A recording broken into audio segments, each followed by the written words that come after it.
Now let's start with today's story. Derek arrived home from his business trip late in the evening, exhausted but relieved to be back. His wife, Margaret, whom he had affectionately called Marge since they first met in college, greeted him with a warm smile. She looked different to him somehow, more vibrant, more eager, and tonight, something else. But he brushed it off, blaming his tired eyes and the countless airport terminals he had passed through. "Derek, honey, I have some news," Marge said, her smile tinged with a hint of shyness. Her eyes sparkled, but there was something beneath the surface, something that didn't quite match her expression. "I'm pregnant," she whispered. Derek froze for a moment, the words lingering in the air longer than they should have, echoing in a way he wasn't prepared for. Quickly composing himself, he gave her a reassuring nod and pulled her into a gentle embrace. He told himself to act happy, even as the news settled inside him with an unexpected weight. "That's wonderful, Marge," he murmured softly. She took a deep breath, squeezing his hand a little tighter. "We're having twins, Derek." Twins. That word hit him even harder, pressing against the unease he was trying to ignore. He forced a smile, nodding as Marge excitedly went on about doctors, due dates, and plans that all felt strangely distant to him.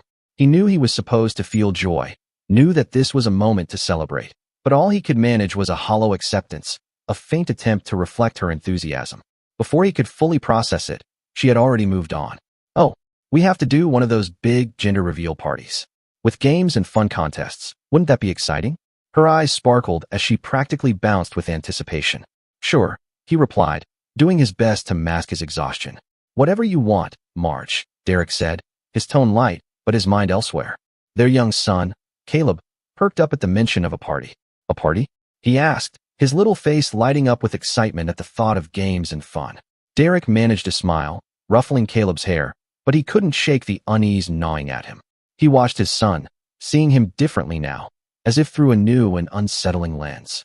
He spent time with Caleb, letting him chatter excitedly about the party ideas Marge had mentioned, but even as he listened, his thoughts drifted elsewhere, lost in a tangle of suspicion and dread he had been trying to ignore. Marge's news had only confirmed what he had feared for months. He knew too much already. The secrets he had begun to uncover had shifted the very foundation of their family, cracking the trust he had once taken for granted. And now, with the announcement of twins hanging in the air, he realized he could no longer push the truth aside. Their family stood at a crossroads, and he felt as though he were the only one who saw the road splitting beneath them. A few days later, Derek was back at the airport, preparing for yet another business trip. His life had long followed the steady rhythm of work and travel, flights, hotel rooms, unfamiliar cities under hazy morning skies. For years, he hadn't worried about what was happening back home. He had trusted Marge completely, believing their marriage was built on honesty and love.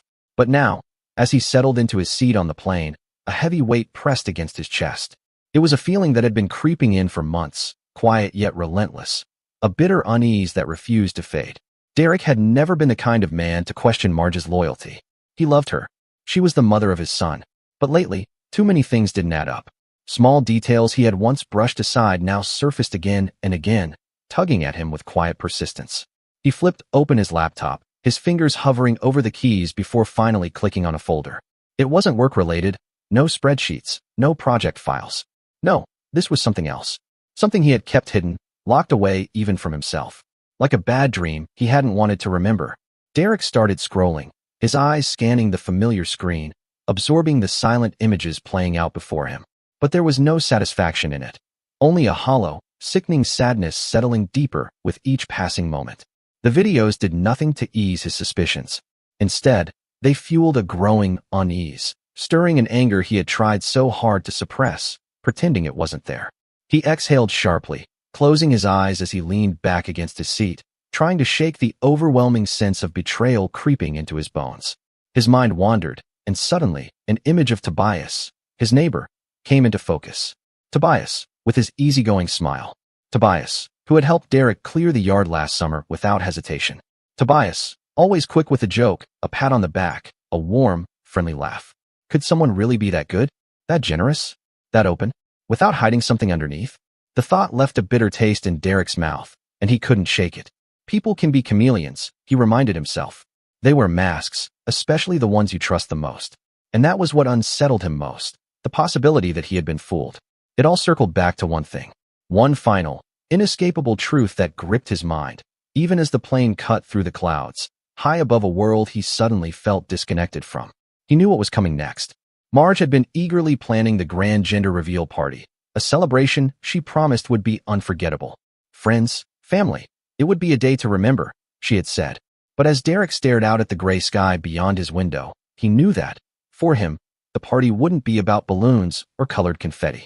No, for him, it would be the moment everything changed. Derek wanted to end it, to tear down the fragile facade they had been living in, to step out of the lie he felt caged in. But he couldn't. Not yet. There was too much at stake. If he acted now, he risked losing more than just his peace of mind. He needed time. Time to get his affairs in order. Time to prepare. For the first time, Derek found himself questioning everything he had once taken for granted about his family. Even his little boy, Caleb. Caleb was only 6, his heart and eyes still pure. The last thing Derek wanted was for him to be caught in the middle of a storm he never asked for. So, Derek decided to bide his time, to hold on to his suspicions, and quietly carve a path toward freedom, a way to walk away from the life he once loved with his head held high and his assets intact. The weeks dragged on, each one stretching endlessly, a strange mix of resentment, patience, and quiet preparation. Margaret was entirely consumed by the pregnancy, planning every detail of the twins' arrival with an enthusiasm that, in another time, might have been infectious. She chattered endlessly about cribs and baby clothes, about how much fun the gender reveal party would be, completely unaware of the shift in Derek. She didn't notice how his once open gaze had turned calculating, how he had begun staying up late with his laptop, not for work, but to gather everything he needed for the road ahead. Derek played the role of the devoted husband, keeping up appearances while carefully laying the groundwork for the life he would soon live on his own terms.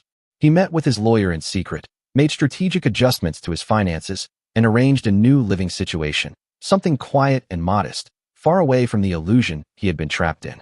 He even found time to look into matters regarding Caleb, a process that had kept him awake at night with worry. As the months slipped by, Derek became a master of patience. He smiled on cue, laughed at the right moments, but all the while, his resolve only strengthened. Then, finally, the day arrived, the day of the grand reveal. Their backyard had been transformed. Colorful tables, flower arrangements, and banners welcomed guests as laughter and conversation filled the air.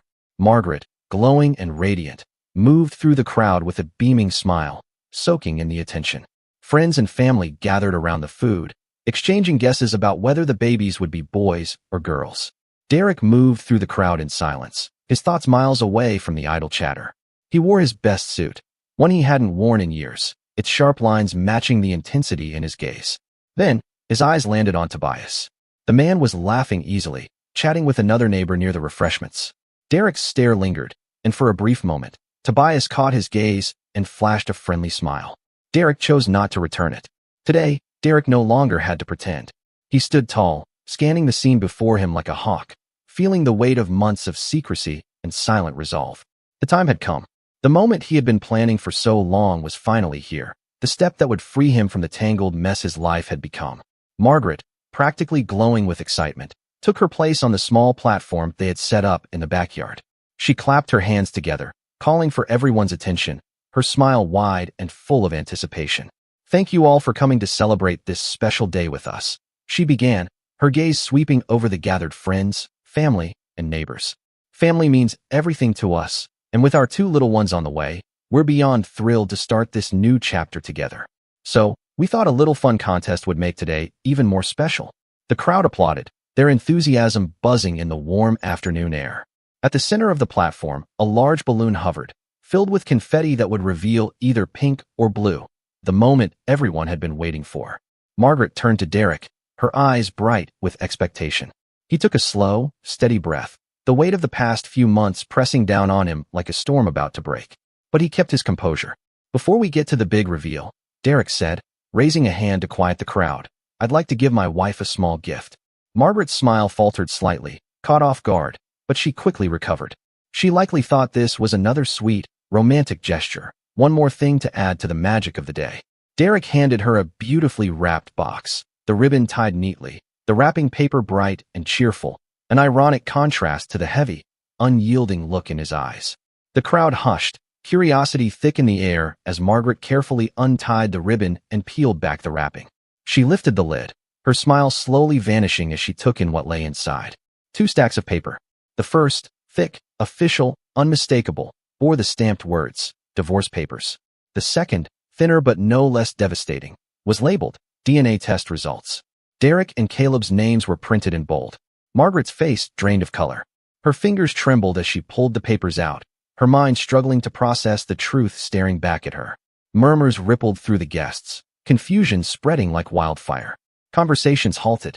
Every eye was locked on Derek, waiting for an explanation that hovered thick in the air, unspoken but undeniable. Derek turned to the crowd, his voice cutting through the stunned silence. "I shouldn't be the one standing here today," he said, his tone like steel. "These future twins, this big reveal, it's not for me." He lifted his hand and pointed toward the back of the crowd. "It's for Tobias." All heads turned. Tobias, his drink frozen halfway to his lips, stood awkwardly near the refreshments, his face a mask of shock. "He should be up here," Derek continued, his voice unwavering. "He should be the one popping this balloon." The crowd gasped, all heads snapping toward Tobias. He looked as if he had just been struck by lightning, his face pale, his eyes wide with disbelief. Beside him, his wife stood frozen, her grip tightening around her glass until her knuckles turned white. Margaret, still reeling, turned to Derek, tears welling in her eyes. Her voice trembled as she managed to choke out a question, barely above a whisper. "Derek, these are divorce papers and a DNA test. What is this? Why are you doing this?" Derek met her gaze, his expression hard with the quiet determination that had been building for months. "Margaret," he said, his voice steady but laced with emotion, "I know more than you think. I know about the secret life you've been leading, about the lies you fed me while I was working hard for our family. And as for how I found out, well, it's all there in black and white." He gestured to the papers in her trembling hands. "I did what I had to do," he continued. "Caleb and I deserve the truth." The guests exchanged stunned glances, the murmurs growing louder as the pieces of the puzzle began falling into place. A heavy silence settled over the yard, a thick, suffocating hush, as the weight of the betrayal sank in. Margaret clutched the divorce papers and DNA results as if they were the only things keeping her upright. Her face was drained of color, her lips parted in shock, struggling to form words that wouldn't come. Derek stood tall, unsmiling, letting the silence stretch until it became almost unbearable. Then, with a calm breath, he spoke again. "Well, Marge," he said, tilting his head toward the black balloons still dangling above them. "Why don't we get back to what you had planned? Everyone's waiting for the big reveal, after all." Margaret's wide, trembling eyes stayed locked on his. Her mouth opened, then closed again, no words escaping. Derek turned to the crowd, his voice carrying the weight of exhaustion and finality. "Funny how life works, isn't it?" he said, his tone steady but edged with something sharper. "While I was working hard, planning a future with my wife and son, my so-called faithful wife was out. Well, let's just say she was looking for adventure elsewhere." His gaze swept across the shocked faces before landing back on Margaret. "I could show you all the footage from the cameras I installed at home," he continued, his voice unwavering. "But, dear guests, I think I'll spare you the dirty details. You don't need to see the videos to understand what's been going on." Gasps rippled through the crowd as people exchanged stunned glances. Some murmured in disbelief, while others stood frozen in silence. Margaret's friends covered their mouths, their shock and confusion evident in their wide eyes and pale faces. Margaret herself was breathing heavily now, her expression a mixture of horror and humiliation. "But that's not even the worst part," Derek said, his voice colder, sharper. He fixed his gaze on Margaret, who seemed to shrink beneath the weight of his stare. "The worst part is that all of this led me to question things I never wanted to question," he continued. "So, I did a DNA test with my son Caleb." A heavy pause filled the air, the weight of his words settling over the crowd like a suffocating fog. "It turns out, Caleb isn't my child." A collective gasp swept through the guests. Margaret's head shook frantically, her face flushed with a mix of anger and desperation. "No, Derek, no?" she sputtered, her voice climbing toward hysteria. "This is insane. What kind of sick joke is this? Caleb is your son, and these babies, they're yours too." But as she spoke, her voice faltered. The certainty in her words crumbled beneath the weight of her own guilt, written plainly across her face. Derek remained unmoved. "I don't know who Caleb's father is, Margaret. Maybe it's Tobias," he said, his tone unwavering. "But what I do know for certain is that Tobias is the father of these twins." Silence fell over the yard, thick and absolute. The revelation hung in the air like a thunderclap, leaving the guests in stunned disbelief. All eyes turned to Tobias. He stood motionless, his face pale, his mouth slightly open in shock. Beside him, His wife's expression shifted from disbelief to devastation, her pain giving way to simmering fury. Derek exhaled, then gave the crowd a small, almost casual wave, as though this were just another party, just another goodbye. For those of you who want more details, he said, his voice calm but resolute, you're welcome to join me at divorce court. A ripple of whispers surged through the guests. But as for me, he continued, it's time to go. Time to move on to a new life. One without lies, without betrayal. Margaret's composure shattered. Tears streamed down her face as she let out a desperate, panicked cry. No, this is all a lie, she screamed. Derek, you can't believe this. I am your wife. I am faithful. This is just a sick misunderstanding. She stumbled forward, clutching the papers in trembling hands, pleading, Derek, please. But he had already turned his back on her, walking steadily toward the gate. Before he could leave, Tobias moved to intercept him, his face twisted with anger. Derek, come on. We need to talk. You can't just walk away, Tobias hissed, reaching out to grab him. Derek didn't break stride. With a swift, effortless motion, he sidestepped and hooked his foot around Tobias's ankle, sending him sprawling to the ground. Looking down at him, Derek's voice was low but resolute. You're not my neighbor, Tobias. You're not my friend. You're the same kind of traitor as Marge, and I have nothing more to say to you. Without another word, he stepped over Tobias and continued toward his car. The crowd instinctively parted as he moved through them, their eyes following him in stunned silence. He slid into the driver's seat, his fingers gripping the wheel. Taking one last look at the faces frozen in shock, at the wreckage of the life he was leaving behind, he started the engine. Then, without hesitation, he pulled out of the driveway, leaving behind the gasps, the whispers, and the shattered remains of his past. No one knew where he was going. All Derek knew was that, for the first time in a long time, he was driving toward a future that truly belonged to him. In the months that followed, Derek attended every divorce hearing with a steely calm. His preparation was meticulous, his steps calculated. He had seen this coming. Long before Margaret had any idea what was happening, he had ensured that his assets were secure, hidden, untouchable. Every account, every investment, and every piece of property had been transferred to an entity beyond her reach. No loophole, no oversight, no chance for her to exploit what he had worked so hard to protect. When he walked into that courtroom, he knew he was miles ahead. And then came the evidence. In addition to the divorce papers, Derek submitted hours of surveillance footage, videos from hidden cameras he had discreetly installed throughout their home. The courtroom fell into silence as the recordings played. There, clear as day, was Margaret, wrapped in Tobias's arms, whispering, laughing, disappearing with him into rooms that should have been meant for Derek. The judge's expression hardened. Margaret sat at her table, squirming in her seat, her face flushed with shame. She couldn't meet anyone's gaze. And then, the final blow. A DNA test confirmed what Derek had already suspected. Tobias wasn't just the father of the twins. He was also the father of Caleb, the little boy Derek had spent years raising as his own. The revelation was earth-shattering, exposing a 6-year affair that had consumed nearly half of Derek and Margaret's marriage. The timeline was irrefutable. Margaret and Tobias had been entangled in deception for years. Tobias soon found himself in a courtroom of his own. His wife, upon discovering the truth, wasted no time filing for divorce, armed with the evidence Derek had provided out of sheer decency. She walked away with nearly everything, including a generous alimony settlement. Tobias, the same man who had once laughed and shared beers with Derek over the backyard fence, was now drowning in financial ruin. With 3 children to support and payments he couldn't possibly afford, he faced a harsh new reality.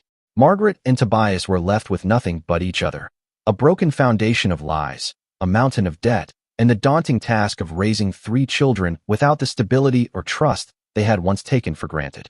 For Derek, the outcome was everything he had hoped for. He walked away from the trial with his assets untouched and his dignity intact, knowing he had refused to be deceived any longer than necessary. Everyone in that courtroom had seen through Margaret's attempts to portray herself as a victim. Her desperate efforts to shift blame crumbled under the weight of undeniable truth. In the end, she was left to face the consequences with the man she had chosen, whether out of impulse or selfish intent, all those years ago. Let's look at Derek's side of the story. When the dust settled, when the courtroom battles ended and the betrayals had been laid bare for the world to see, I made the hardest decision of my life. I walked away, not just from Margaret, not just from Tobias, but from Caleb too. It wasn't a decision I made lightly. For years, I had been his father in every way that mattered, tucking him in at night, teaching him how to ride a bike, holding his hand when he was scared. And for years, I had believed he was mine. But the truth was undeniable. He wasn't my son. Not by blood, not by any shred of connection that I had once clung to. And while I could have fought for some form of custody, for some semblance of a role in his life, I knew it would only cause more harm than good. I had to let go. For both of us. He deserved a father who was truly his, not a man who would forever look at him and see a painful reminder of what had been taken from him. I refused to let my anger, my heartbreak, become his burden. So, I made the call. No custody. No shared parenting. No forced, awkward visits where we both pretended things were okay when they never would be. It was better this way. I don't know where Margaret and Tobias ended up, and honestly, I don't care. The moment the ink dried on the divorce papers, they became ghosts in my past. They packed up, disappeared from town, and took their new little family with them. Maybe they thought leaving would make it easier to forget, to move on. Maybe they thought running would save them from the judgment of the people they once called friends. Good. Let them run. Let them spend their days looking over their shoulders, wondering if karma is still coming for them. As for me, I'm moving forward. There's someone new in my life now. She's kind, funny, and, most importantly, she's honest. She doesn't carry the weight of betrayal, doesn't remind me of everything I lost. Being with her is easy in a way I didn't know I needed.